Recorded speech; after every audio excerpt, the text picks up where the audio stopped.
प्रियंका गांधी वाडा। धन्यवाद आदरणीय अध्यक्ष महोदय जी, मैं नियम 72(1) के तहत इस विधेयक को पुनर्स्थापित करने पर अपनी सख्त आपत्ति दर्ज करना चाहती हूँ। महात्मा गांधी ग्रामीण रोजगार गारंटी कानून पिछले 20 सालों से ग्रामीण भारत को रोजगार देने में और ग्रामीण अर्थव्यवस्था को मजबूत बनाने में सक्षम रहा है। ये एक इतना क्रांतिकारी कानून है कि जब इसको बनाया गया तो सदन के सभी राजनीतिक दलों ने इससे पूरी सहमति दी। इसके द्वारा 100 दिन का रोजगार इस देश के गरीब से गरीब लोगों को मिलता है, हमारे गरीब से गरीब भाई बहनों को। हम सब जनप्रतिनिधि हैं महोदय, जब हम अपने अपने क्षेत्रों में जाते हैं, आप भी जानते हैं, दूर दूर से हमें दिख जाता है कि मनरेगा का कौन मजदूर है। सबसे गरीब होता है, चेहरे पे झुर्रियाँ होती हैं, हाथ मिलाए तो सर हाथ पत्थरों की तरह। हाँ सर, मैं कर रही हूँ, पहुँच रही हूँ, हाँ मुझे पहुँचने दीजिए। नहीं, 1 मिनट लूँगी, मुझे पहुँचने दीजिए।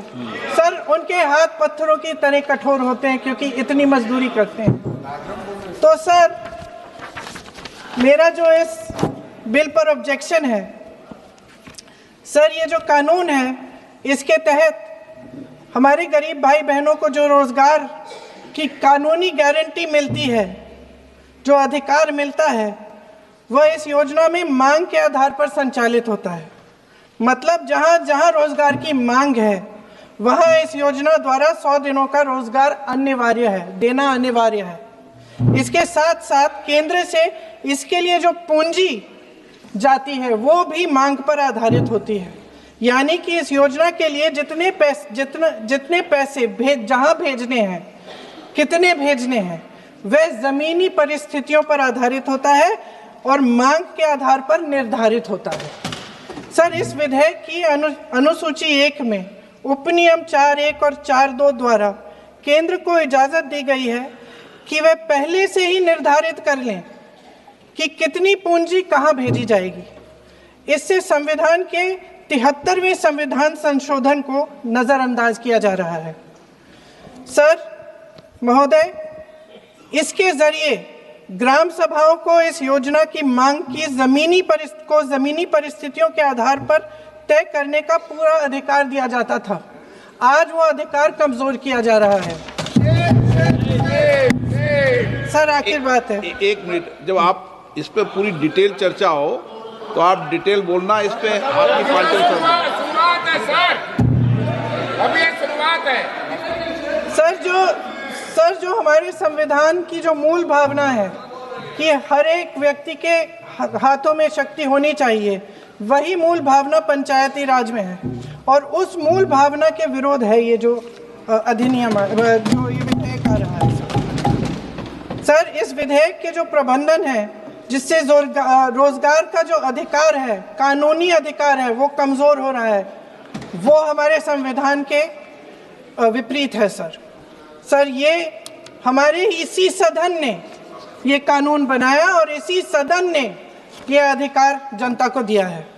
ओके। सर एक और है सर, महात्मा गांधी मनरेगा में 90% अनुदान केंद्र से आता था। इस विधेयक द्वारा ज्यादातर प्रदेशों में अब 60% आएगा, इसको घटाया गया है।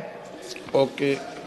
सर इससे प्रदेशों की अर्थव्यवस्था पर बहुत भार होगी और खास तौर से ये वे प्रदेश जिनकी अर्थव्यवस्था पहले से ही केंद्र की ओर से जीएसटी के बकाये के इंतजार में है। ओके, माननीय सदस्य।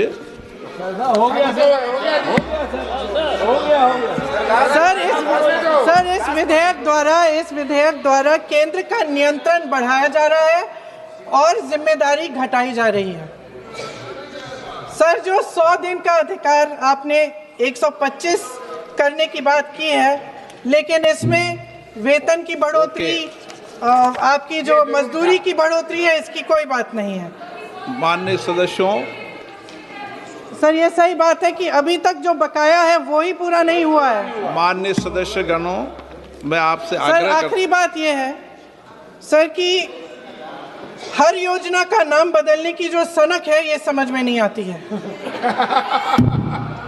सर जब जब ये किया जाता है तो सरकार केंद्र को पैसे खर्चने पड़ते हैं। माननीय सदस्यों, मैं आपसे आग्रह करता हूं, ये सर आप पोस्टर रख दे नीचे। मैं ये रख दूं? नहीं, आप पीछे वाले माननीय सदस्य, आप 72 में नियम में विरोध कर दें आप। ठीक। सर आखिरी पॉइंट है कि बिना चर्चा के, बिना इस सदन की सलाह लिए इस तरह से जल्दी में विधेयक को पास नहीं होना चाहिए। सर ये विधेयक वापस लिया जाना चाहिए। इसके बदले में सरकार को एक नया विधेयक पेश करना चाहिए। खत्म करूं? महात्मा गांधी जी मेरे परिवार के नहीं थे, लेकिन मेरे परिवार जैसे ही हैं और इस पूरे देश की यही भावना है सर। नो, सर इस पूरे देश की यही भावना है। नो, माननीय सर आखिरी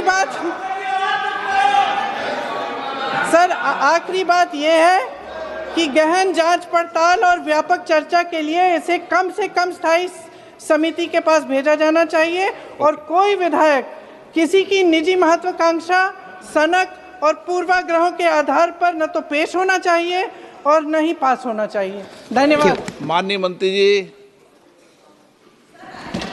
धन्यवाद माननीय अध्यक्ष जी। सबके विचार आगे। माननीय मंत्री। माननीय अध्यक्ष जी, महात्मा गांधी हमारे दिलों में बसते हैं और माननीय अध्यक्ष जी, महात्मा गांधी जी का, पंडित दीनदयाल जी का ये संकल्प था, ये देखो कि जो सबसे पीछे है, जो सबसे नीचे है, उनका कल्याण सबसे पहले किया जाए। और हम केवल महात्मा गांधी जी को मानते नहीं हैं, हम महात्मा गांधी जी की भी मानते हैं और उन्हीं के विचारों पर आधारित, पंडित दीनदयाल उपाध्याय जी के विचारों पर आधारित गरीब कल्याण की कई योजनाएं ये सरकार मोदी जी के नेतृत्व में चला रही है। और जहां तक मनरेगा का सवाल है, माननीय अध्यक्ष जी, कांग्रेस तो यूपीए तो केवल मनरेगा लेके आई थी, लेकिन 2,13,220 करोड़ रुपया यूपीए की सरकार ने मनरेगा पर खर्च किए थे। हमने 8,53,810 करोड़ रुपया गरीबों के कल्याण के लिए खर्च किए और इस योजना को और मजबूत करने की कोशिश की। और आज भी माननीय अध्यक्ष महोदय, तकलीफ क्या है? 100 दिन की गारंटी के बजाय हम 125 दिन की गारंटी दे रहे हैं।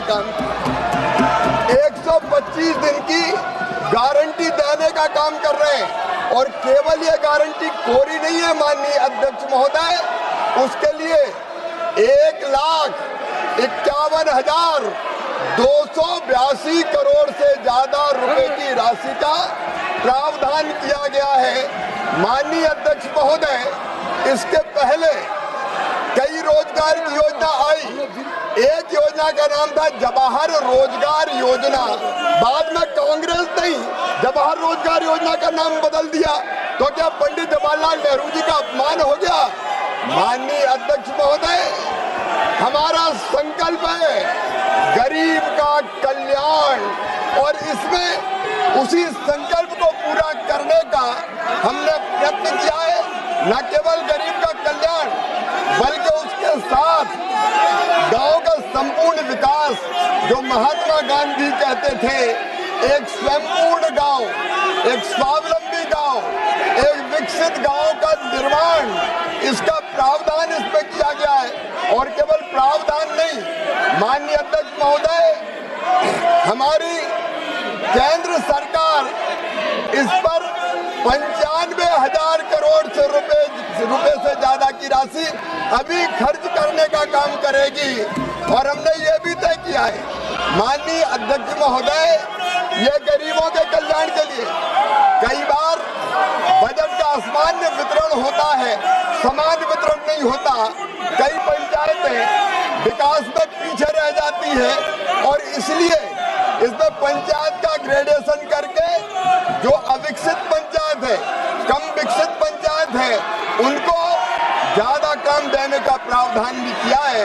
माननीय अध्यक्ष महोदय, मैं ये मानता हूं कि ये जो नया बिल हम लेके आ रहे हैं, वो नया बिल गांव का संपूर्ण विकास करेगा। शरद पवार जी, माननीय अध्यक्ष महोदय, जब केंद्रीय कृषि मंत्री थे तब उन्होंने ही ये कहा था कि कृषि कार्यों के लिए, मनरेगा के काम के लिए मजदूर नहीं मिलते। हमने तो शरद पवार जी की उस चिंता का भी समाधान करने का प्रयास किया है और इसलिए मैं विस्तार से जब इस बिल पर चर्चा होगी तब अपनी बात कहूंगा। लेकिन मैं फिर दोहरा रहा हूं कि बापू हमारे दिलों में बसते हैं, उनका हम पूरा सम्मान करते हैं और बापू ही कहते थे राम राज, राम हमारे रोम रोम में रमे हैं, राम हमारी हर सांस में बसे हैं, बिना राम के ये देश नहीं जाना जाता। पता नहीं क्यों जी राम जी नाम आ गया तो ये भड़क गए। महात्मा गांधी स्वयं राम राज्य की स्थापना की बात करते थे और उनके अंतिम शब्द भी हे राम थे। बापूजी का पूरा सम्मान करते हुए राम राज की स्थापना मतलब दैहिक दैविक भौतिकता का राम राज काहू नहीं व्यापा, हर गरीब को भरपूर रोजगार मिले, उसकी गरिमा को सम्मान हो, दिव्यांग, बुजुर्ग और महिला, अनुसूचित जाति, जनजाति, उनको और प्रोटेक्शन दिया जाए, इसके लिए ये बिल लेके आए हैं। 125 दिन की गारंटी है, गारंटी, ये कहीं पर कमजोर नहीं हुई। उस गारंटी को हम पूरा करेंगे, गांव का संपूर्ण विकास भी करेंगे और कृषि और मजदूरी दोनों में संतुलन स्थापित करने का काम करेंगे। इसलिए माननीय अध्यक्ष महोदय, ये पूरा बिल महात्मा गांधी जी की भावनाओं के अनुरूप है, राम राज की स्थापना के लिए है। बहुत बहुत धन्यवाद। राष्ट्रीय एक ही विधेयक को पुनर्स्थापित करने की अनुमति प्रदान की जाए। जो सदस्य इसके पक्ष में हाँ गए, जो सदस्य विरोध में ना गए, मेरे विचार में निर्णय हाँ वालों के पक्ष में हुआ, हाँ वालों के पक्ष में हुआ, अनुमति प्रदान की जाती है। माननीय मंत्री जी विधेयक को पुनर्स्थापित करें। माननीय अध्यक्ष महोदय, मैं विधेयक को पुनर्स्थापित करता हूँ। सभा की कार्रवाई आज दिनांक 2 बजे तक के लिए स्थगित की जाती है।